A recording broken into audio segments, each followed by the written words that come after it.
आज हम पिगमेंट्स के बारे में पढ़ेंगे। पिगमेंट्स ऐसे कंपाउंड्स होते हैं जो कि लाइट को एब्जॉर्ब करके कलर प्रोड्यूस करते हैं।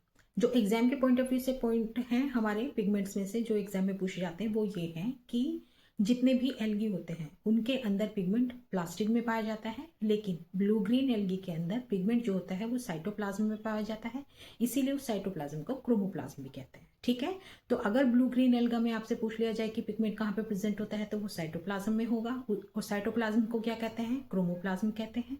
और अगर ब्लू ग्रीन एल्गा को छोड़कर कोई भी एल्गा के बारे में पूछा जाए कि इनका पिगमेंट कहाँ पे प्रेजेंट होता है तो वो प्लास्टिड में होगा। ठीक है, ये इंपॉर्टेंट पॉइंट हो गया। दूसरा इंपॉर्टेंट पॉइंट ये है कि क्लोरोफिल ए और बीटा कैरोटीन ये दोनों यूनिवर्सल होते हैं। क्या मतलब है इसका? इसका मतलब ये है कि क्लोरोफिल ए और बीटा कैरोटीन ये सभी एल्गी के अंदर प्रेजेंट होगा। ठीक है, तो क्लोरोफिल ए और बीटा कैरोटीन ये यूनिवर्सल पिगमेंट्स हैं जो कि सभी एल्गा के अंदर प्रेजेंट होंगे। अब हम प्लास्टिड के बारे में पढ़ेंगे। प्लास्टिड दो में डिवाइडेड होता है, ल्यूकोप्लास्ट, क्रोमोप्लास्ट।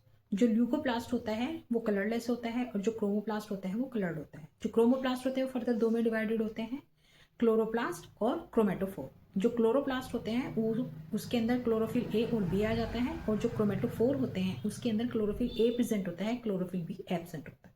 ठीक है, तो ये हमारा प्लास्टिड का क्लासिफिकेशन है। एक बार से फिर से रिवाइज करवा देती हूँ। प्लास्टिड दो टाइप के होते हैं, कलरलेस और कलर्ड। जो कलरलेस होते हैं उनको ल्यूकोप्लास्ट कहते हैं, जो कलर्ड होते हैं उनको क्रोमेटोफोर कहते हैं, क्रोमोप्लास्ट कहते हैं।